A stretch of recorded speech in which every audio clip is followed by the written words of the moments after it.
Hey, hey, hey. Welcome to Best Practices Unveiled. I am your host, Annette Eberhart, and this is a judgment-free zone. This space was created just for you for open, honest, and thought-provoking conversations. Here, our guests speak freely, our stories run deep, and together we uncover the practices that help shape our lives and strengthen communities. This is where transformation begins. So lean in, tap in, and get ready to evolve because the next level starts right here. That's a good one.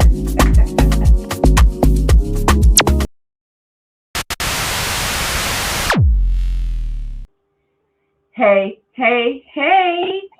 Welcome back to Best Practices Unveiled, where we have real conversations that uplift educators, strengthen leadership, and remind us why this work matters.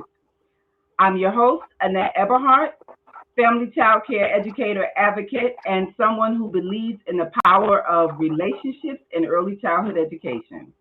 I'm truly excited about today's guest. I'm joined by Dr. Victoria Coleman Long, founder and principal of Childhood Innovations. Dr. Victoria has spent decades in early childhood education, including 14 years as a family child care educator, and she has dedicated her career to supporting educators, leaders, families, and both home-based and child care centers. Welcome to our program today, Dr. Victoria.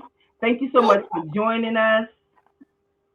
And Hello. I'm going to allow you the floor to give our listeners a little background. All right. Well, thank you so much, Annette. I'm really excited that you've invited me to be on your program. By the way, congratulations on this podcast. It's really a convenient way or convenient form that we can get together and discuss and critically think about family child care and early childhood education. So I'm excited to be here. Thank you. Thank you so much. So, give our listeners a little background of what it is that motivates you in the field of early childhood education. Well, whew, there's so many things. But before I go into that, I want to lay a little groundwork because I always think that it's helpful to know background because Absolutely. background it shapes what we do. So I like to say that early childhood found me. I actually started when I was really young. I was 9 years old.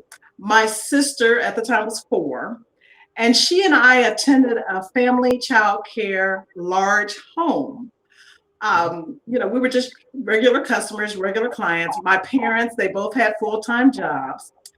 But the owner of the family child care large home decided that they wanted to move and they were looking for someone to take over the family child care large home business. And so it was a way for my family to give back to the community, but also make some money on the side. And Absolutely. so it became a family business. I was a helper in the classroom. And I think what shaped me early on was I got to see everything. My mom, she was the bookkeeper and she handled the finances. Wow. My aunt Flora, we hired her to be the day-to-day operator. So she does like a typical family childcare educator.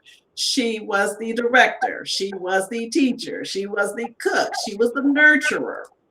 My dad, he handled transportation because some of us, we went to elementary school. So he handled transportation and he was the fix-it man. And then my sister, of course, she attended. So it was really a family affair.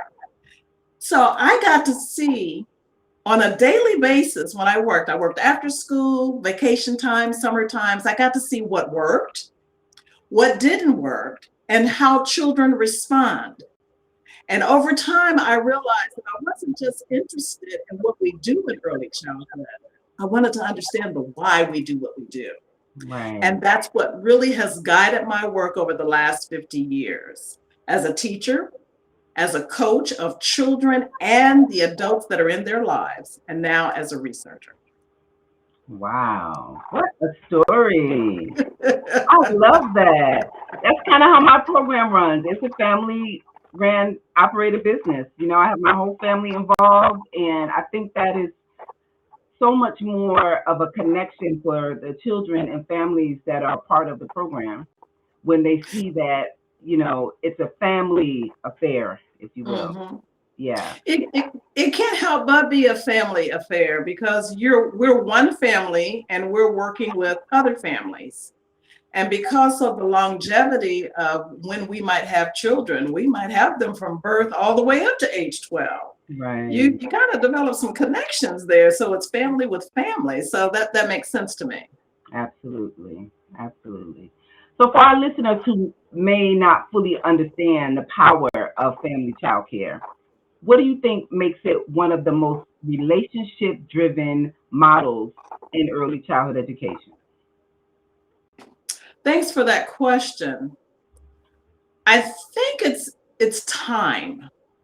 The time that we spend with the children and the length of time that we could possibly spend with children. You have short term and then you have long term.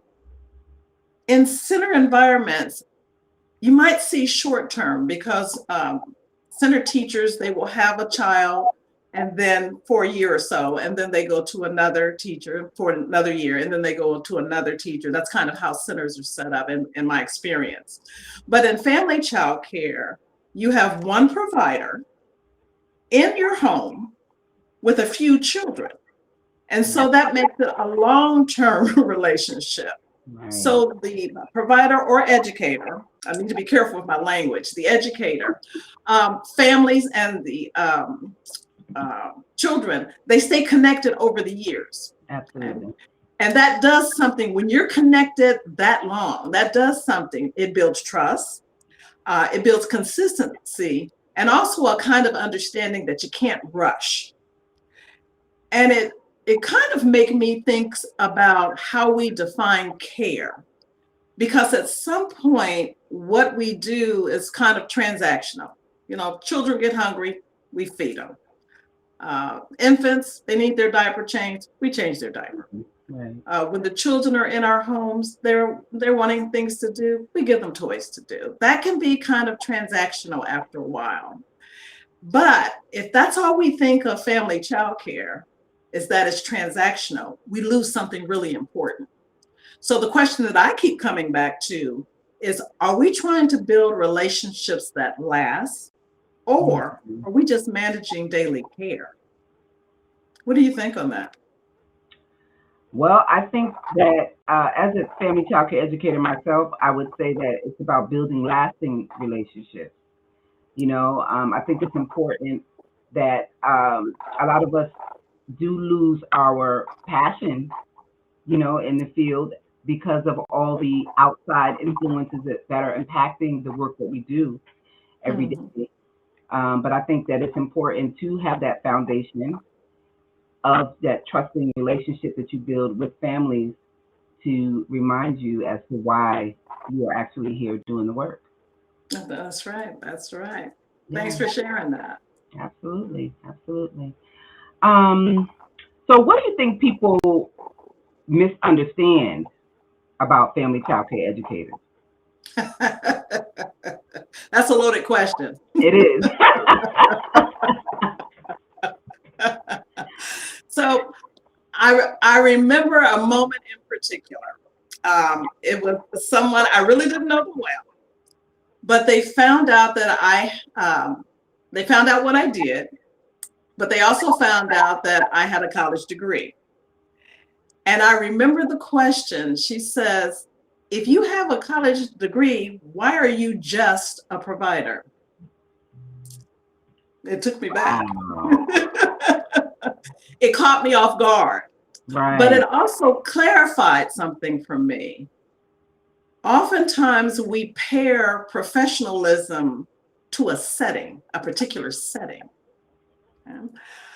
Family child care is in the home. So if I take what she said to the natural conclusion, it would be that since I'm in my home, I'm not professional. Right. Yeah. Right. But we know that professionalism, especially in early childhood, we know that it shows up in the decisions that we make. It shows up in our relationships, and it shows Absolutely. up in how we respond from moment to moment. And I think as a system, we don't fully recognize that. So, Right. so I like to ask educators, are you doing your work as a professional, or are you waiting for someone to validate what you do? Yes. Yes. Mhm. Yeah. I think you have to own it, right?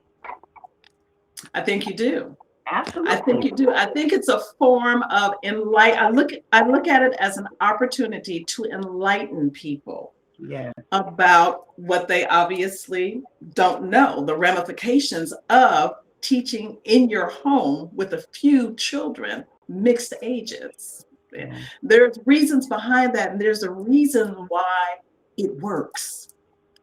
And so the more that we talk about our field, um, critically think about our field, I think we become more confident about our field. And that way we can express it to others, share to others, be it lay people, be it advocates, be it stakeholders, be it policy level. And how would you recommend, as a seasoned educator, educated, how would you advise us to, as educators, to walk that path as far as um, being more confident in the work that we do? I know that in my experience, it's a lot of, I like to say, we, I won't say complain, we advocate amongst ourselves regarding Mm-hmm. the changes we want to see and how we're treated and respected and validated and things like that. But how can we as individuals move towards that within ourselves in order to be heard as a whole? That's an insightful question. I think that we are trained to comply. And there's nothing wrong with complying, because you have to comply. There's certain standards you have to comply with. Right. However, if you don't take that further, um, as family child care educators, we're always growing. We're always looking for opportunities to learn.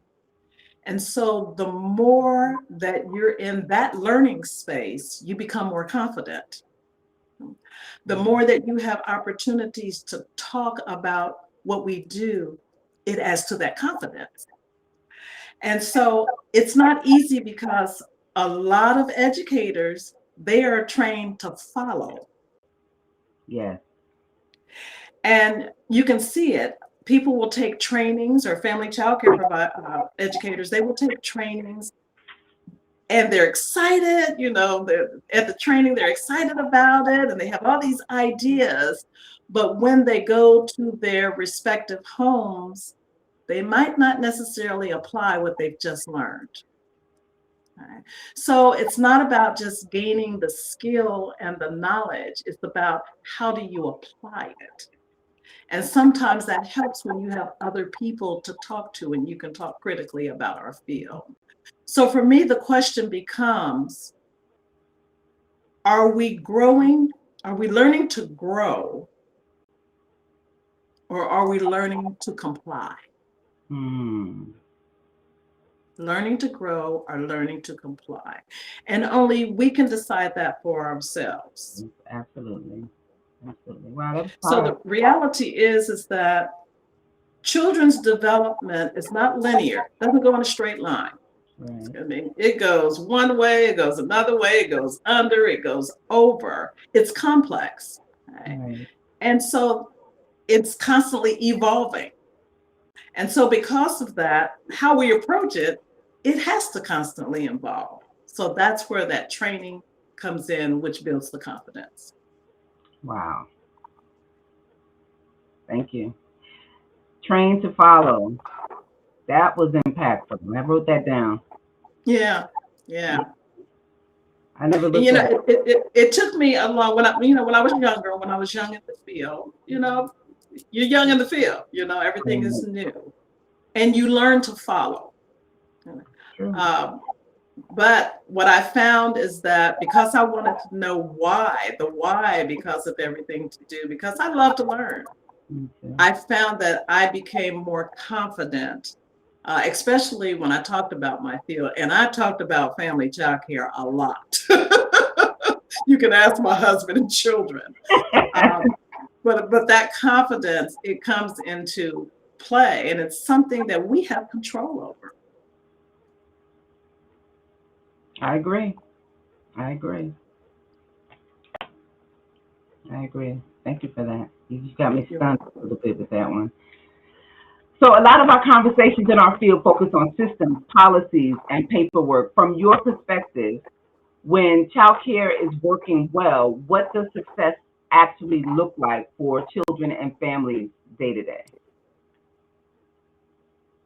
Okay, that's an interesting question. Let's just say that in my role as a technical assistant and as a coach, I have been in environments where everything looked perfect. Nothing was out of place. It was perfect. Okay. But something was off. So when I watched the children, I could see what was off. So for me, success isn't about what we document. It's about what's happening in the child. Are they engaged? Are they regulated? Are they curious? Okay. Right. What about the families? Do they feel confident and do they feel supported? So the question that I ask is, if we didn't have compliance, didn't have licensing, what would my quality look like? Mm. Because yes, compliance, it is necessary to have compliance. However, if that was taken off, taken off, and you could, knowing what we know about family child care educators and what we do for children, how would that affect your quality? Right. So success depends on the family child care educator in their respective home. Absolutely. I agree. 100%. So we talked about relationships, building trust and relationships as educators in relation to our families. What would you say children and families may receive in a family child care setting that they most likely would not receive in a larger child care program setting?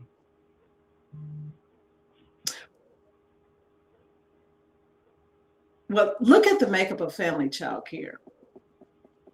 We talk about the fact that it could be from birth all the way to age 12. So that's continuity right there. Right. We also talked about there are mixed ages in family child care. Right? So that's an opportunity for a different kind of learning to go on. Right? Young children are watching the older ones. Absolutely. So just like when I was 9 years old, I watched the adults in our family child care large home. I watched them. I watched how they worked, and I learned from that. And at the same time, the older children, they're learning leadership skills. Yes. Because those younger children are going to follow them. And they also learn empathy. And that's real life. And this is what's occurring naturally in family child care homes. But sometimes I think we try to define family child care using larger system expectations. Yes, I agree 100%. And when we do that, we miss something that's really important and unique about family child care. Family child care is not just about having a smaller number of children to work with. It's something completely different as far as relationships, as far as interactions, and as far as building life skills. I love how you just broke that down. If we could get that on a billboard just for everybody to clearly understand the difference in what we do as family child care educators, that was perfectly expressed and explained. I wish I could. I'm going to package that and I'm going to take that to the Capitol with me the next time I go because that's important. And I love the way that you stated that we are expected to function as a larger program, with the restrictions and the same rules and regulations that apply to a larger program. And that's not what we are. That's not what we offer. Mm, You know, mm. and I understand we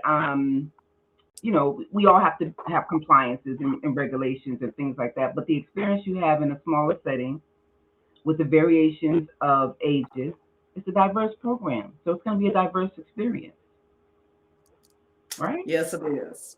Yes, it is. So it's not just the learning of academics and things like Right. that. It's every You really are learning life skills. And we as family child care educators, we are in a perfect position in order to have such an influence on children's lives and their family. And we learn from the children and families as well. Yes, we do. Yeah, I'm learning every day. Every day. Every day. Every day I learn something. Yeah. You now work with educators and leaders across home-based and center-based programs, helping them strengthen their leadership. What does strong leadership look like to you as a seasoned professional in early childhood education? I've been very fortunate. Um, in early childhood, I think I've had every single job in early childhood that there is. From cleaning toilets to cooking, all the way up to teaching at the college level.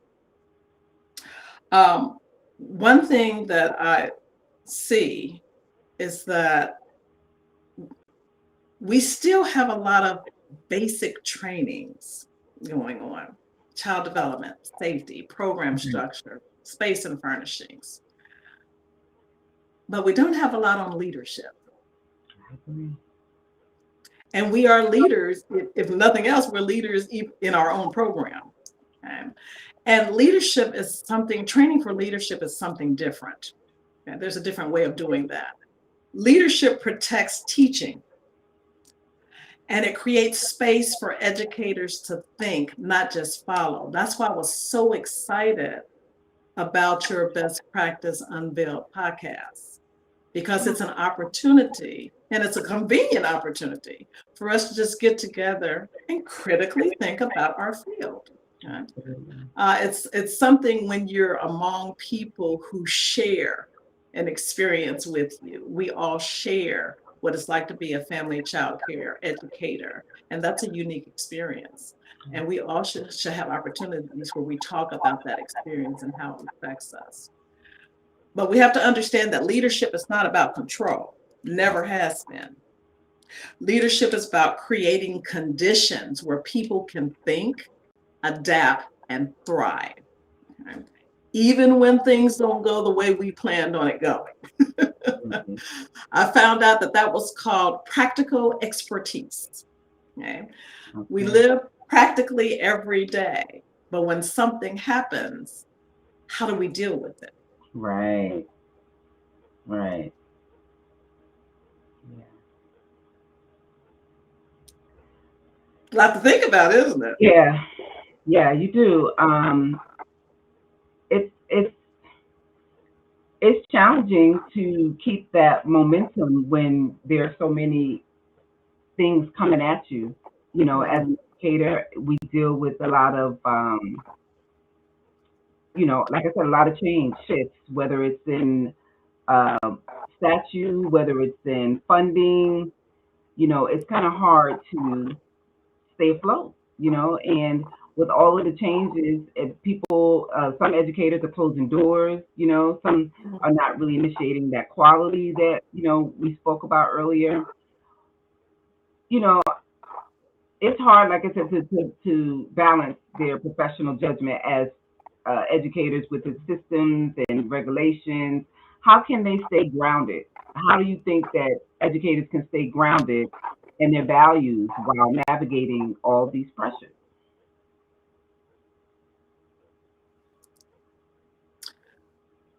I think we have to always come back to our purpose.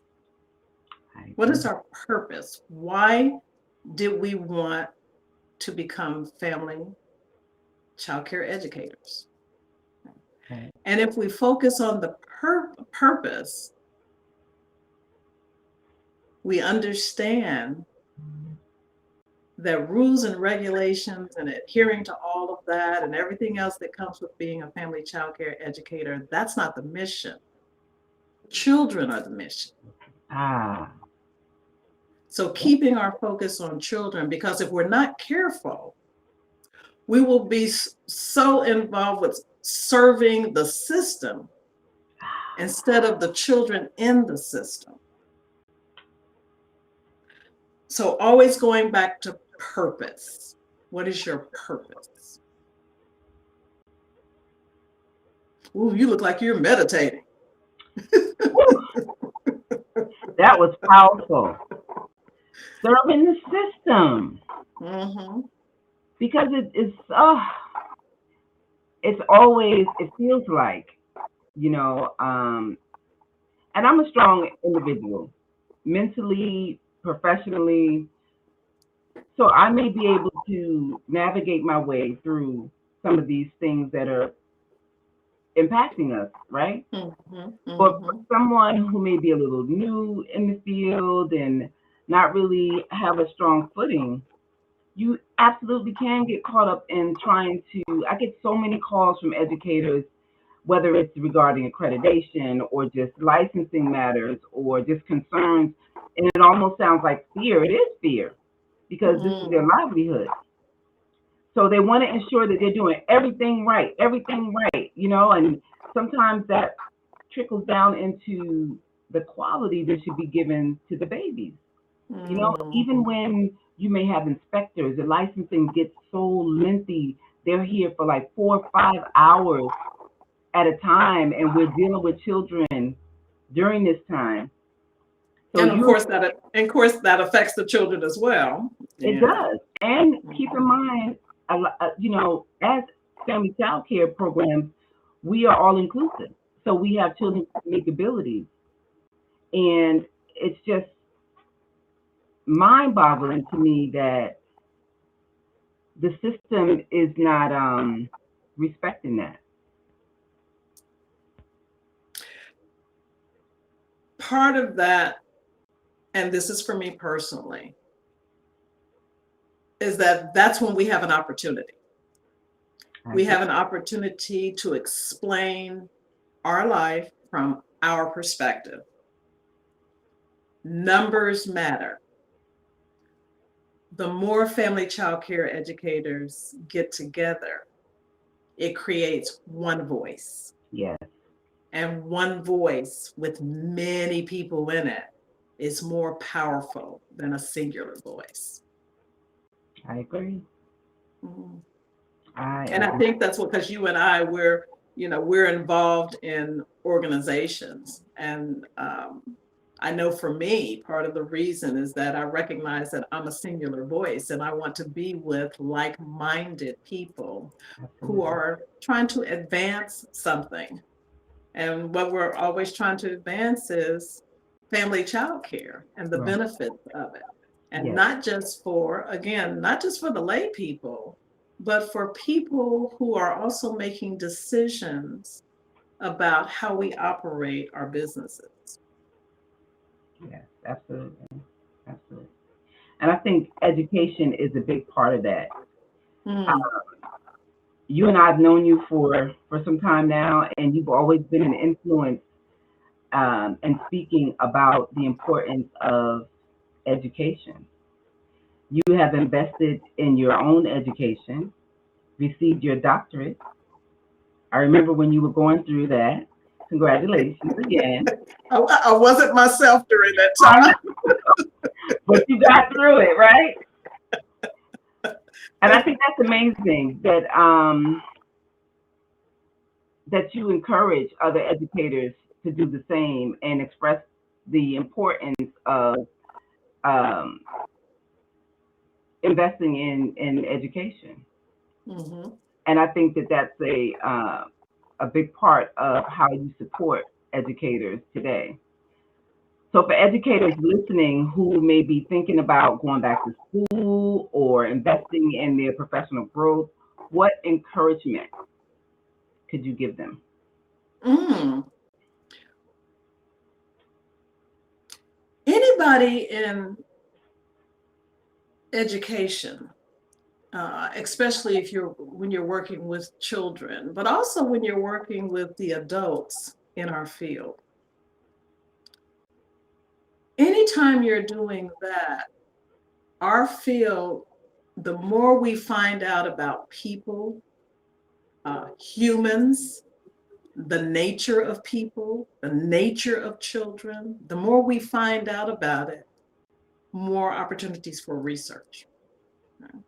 So there are many pathways that you can go through. You have credentials, you have degrees, you even have accreditation programs, many pathways that you can go through. But I think the real question is, what kind of growth will actually change your practice? Mm. What kind of growth is going to change you? And you in turn will change your program.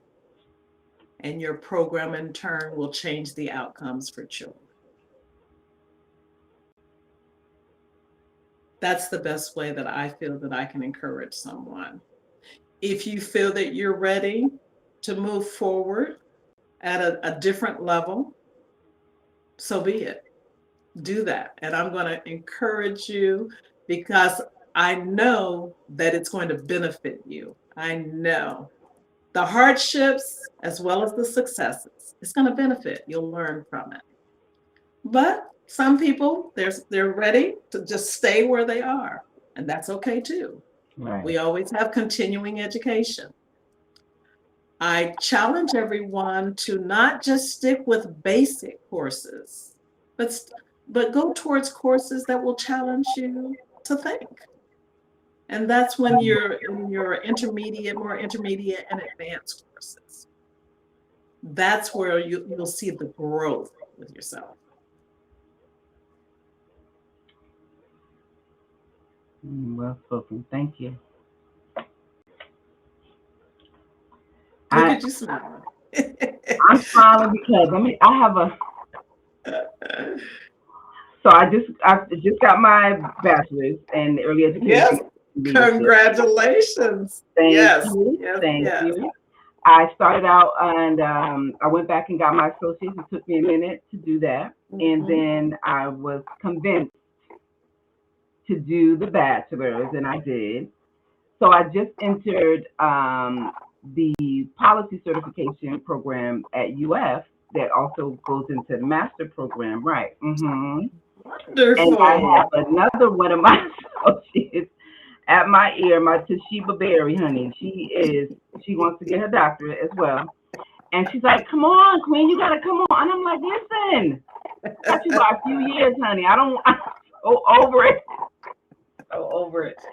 But I know it's necessary. You know, I know it's necessary. It's just that I have so many pans in the fire right now. And it's like, I got to really make a decision on whether or not I want to continue. But it has been an experience to, like I said, to continue expanding and learning about the field, learning about myself, you know, having to understand it in regards to the policy.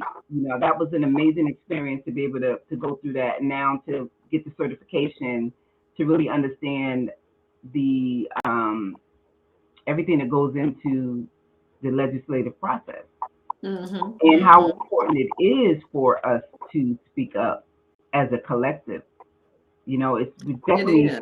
are more powerful as a collective voice as opposed to this one voice. And it's okay to have conversations amongst each other, like you said, like-minded individuals coming together because we share what we're experiencing. But when Mm-hmm. you're just doing it amongst ourselves and we're not coming up with solutions to bring about change, no one's gonna hear it. We hear it every day, right? And I understand too that everybody doesn't like to have the conversations. They may be shy, may not want to speak up. Everybody's not a leader, but it's still important to collectively say what it is so that we can translate and bring it into fruition. And that said, I like that you said translate. Um, we are knowledgeable about being family child care educators. Right. We are not as knowledgeable about the legislative part of it. In order, and I've always been of the belief, when you are trying to influence someone or a group, you have to understand things from their perspective, and you Right. have to talk to them in their language, just like we want people to talk to us in our language. Right. And not everybody can do that. But we have family child care providers, maybe they have a strong interest in doing that. Maybe they have that talent that they can communicate to policyholders, policymakers in their language so they can understand, Mm. break it down for them. I sometimes think, and this might be me being pie in the sky, but I sometimes think that when we talk with our legislative branches about early childhood, because we're not talking in a language that they understand,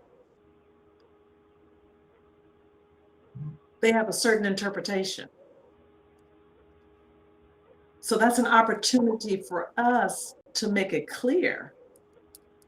We're Right. coming to you in this voice, and this is why we're coming to you. This is how it's going to affect not just us, but you as a legislative branch, and ultimately our society and the children in it. Absolutely. So that's an opportunity for us in family child care, getting involved in organizations. And in those organizations, we're part of a voice. And then as we're moving forward, trying to grow our business, trying to improve what we do, our processes for children, teachers, everyone. We do that in one voice that has many parts to it. Right. And then we use those parts in order to move forward and work for change. I agree. Speak their language. Yes, I agree. I agree. If you could speak directly to childcare educators who may be questioning whether their work still matters with everything that's impacting us right now, what would you want them to hear directly from you today?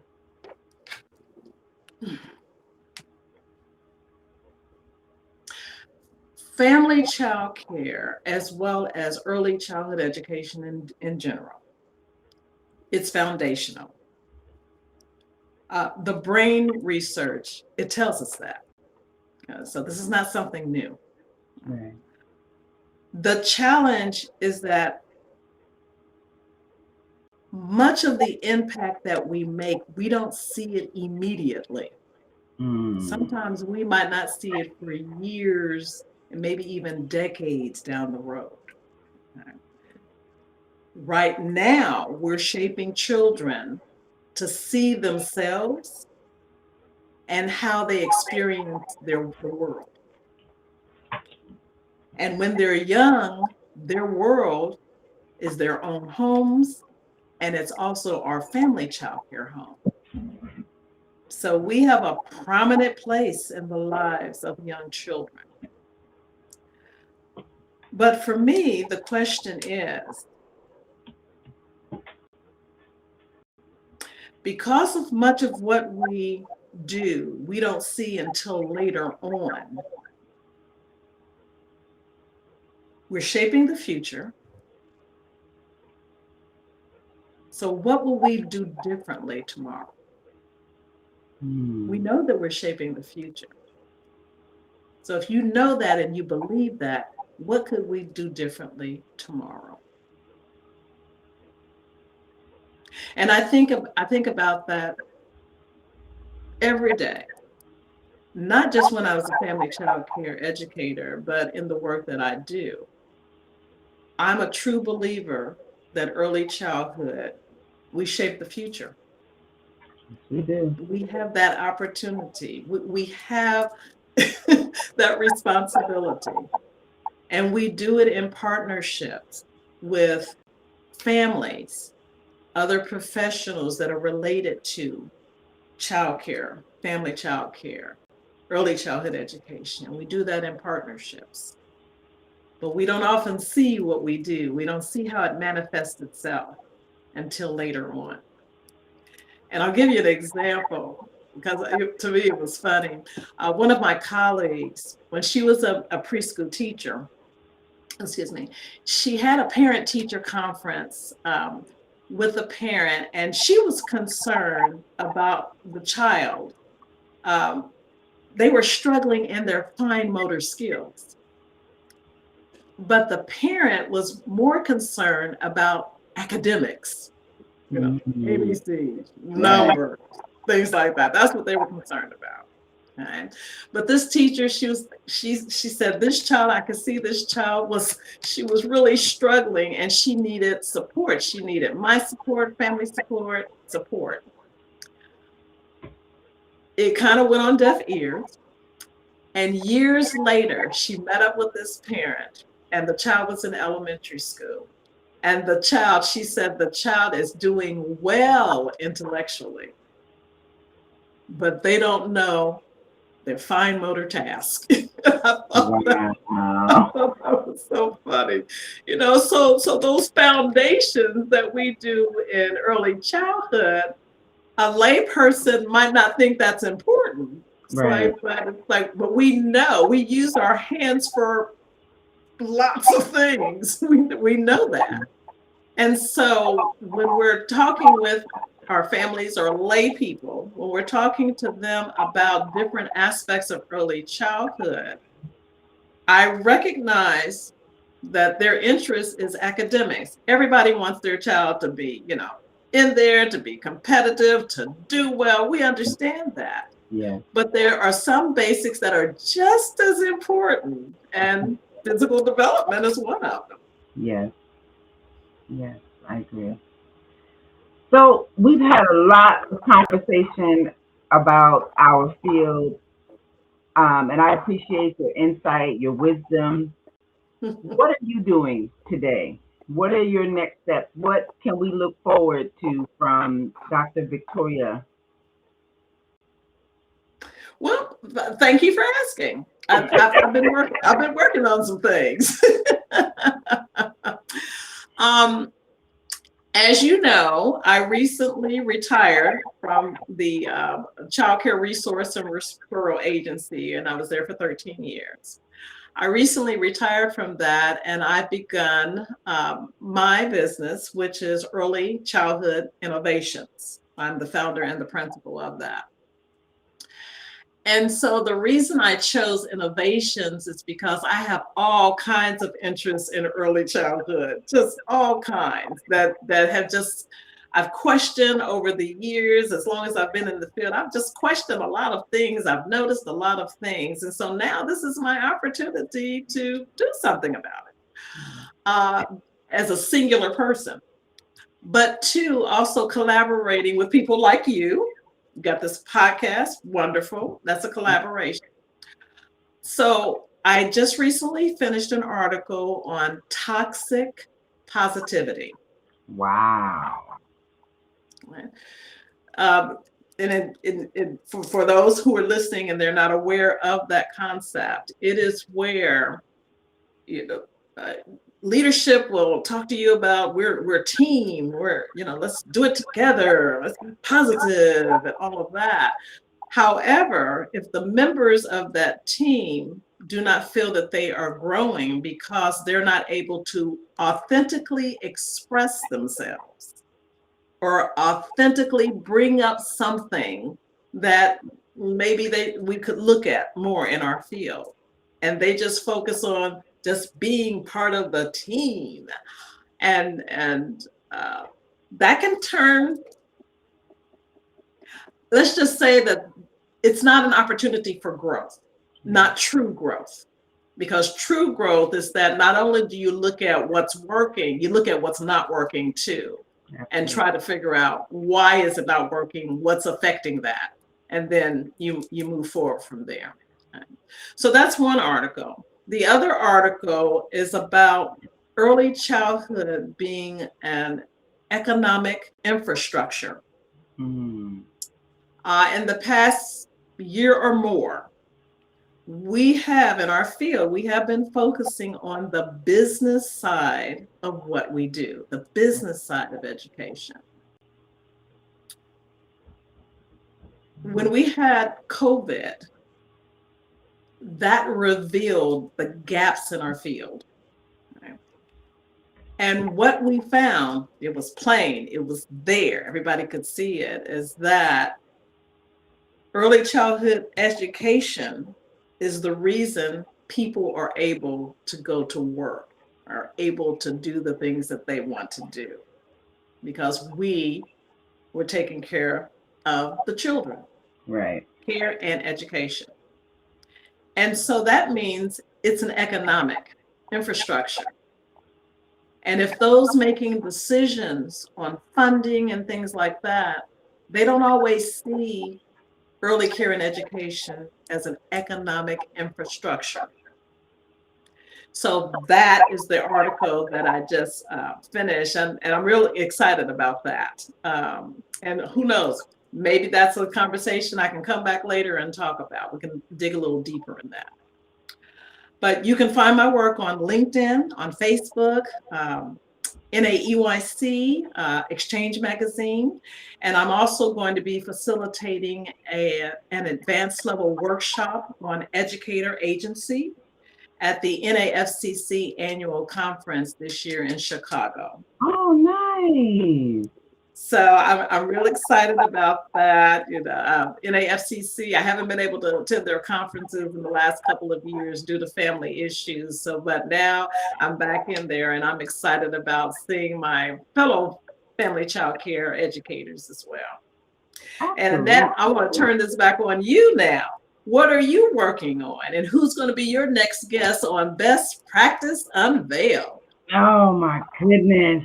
What am I working on? I am working on, in regards to the podcast itself, expanding to other platforms.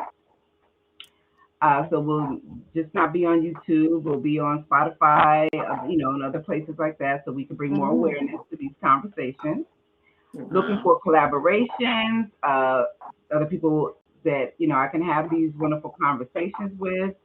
My next guest is Arlene Lambert, who is a very strong leader in family child care, and she facilitates several cohorts to assist educators into becoming accredited. It's all about that high quality child care, right?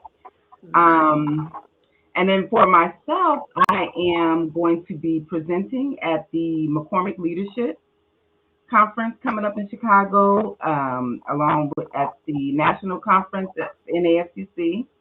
I'm going to be in Rhode Island as well at a national conference there, presenting workshops, just bringing awareness, advocacy, uplifting the voices of educators, doing what I love and enjoy doing. Looking to have, again, these wonderful conversations here. So yeah, that's it. And hopefully I will be a keynote somewhere. Very soon. I hear the excitement in your voice, and it reminds me of me. I get excited when I talk about our field. Yes, I love it. I love it. I really do. And I love having these conversations with like-minded people because think about it. Another thing that I just did too, during the Toastmasters membership to help with the speaking and things like that, right? And when we did our first meeting, I was watching the presentation and um, they were talking about helping you with expanding your vocabulary.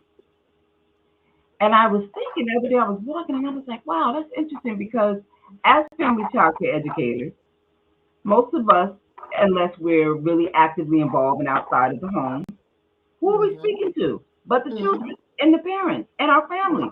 But we're not really having those intellectual conversations to broaden your vocabulary so that you can articulate yourself in other spaces, right? So I thought that was, I'm looking forward to it. I am excited about the experience. So yeah, a few things going on. That's great. Yeah. And I will see you. We're gonna state this. I will see you as a keynote speaker one day. Thank you. Me too. I'm excited. It is exciting, isn't it? Thank you. So I know you're going to be at the conference. How can listeners, if they wanted to get a hold of you for any reason, maybe to come on their podcast or to come talk to their educators anywhere, because you have just a way, even your tone. You see, you put me almost in a meditative state. I'm sitting here listening to you. It's so calm and soothing, but so impactful and powerful. Your wisdom has always just exudes leadership, your presence. I think that goes both ways. I truly believe that goes both ways. But how you can contact me is through my personal email. I'm working on setting up website and all of that. So that's on my list of other things to do. But my personal email is my last name, Long Coleman, LONG COLEMAN at AOL.com. Okay, I'll say it again. Long Coleman, LONG COLEMAN at AOL.com. Perfect. I'll drop it down in the link for everybody. Great. So to everyone listening, whether you're a family childcare educator, center leader, or someone supporting this field in any way, I hope that today's conversation reminded you that your work matters and your leadership matters. Here on Best Practices Unveiled, our goal is to have real conversations, uplift one another, and continue growing as professionals in early childhood education. So stay tuned. Make sure you share this podcast, subscribe, like, and continue evolving. Thank you. Thanks so much, Annette. And I'll be seeing you soon. Absolutely. All right. Bye-bye. Bye-bye. To everyone listening, this is a space where diversity and innovation are created. If you'd like to be a guest or collaborate, I'd love to hear from you. Email me at AnnetteE05@gmail.com, or you could message me on Instagram at TrueGoddess14. Let's keep planting seeds, building relationships, knowledge, and understanding. Until next time, keep evolving.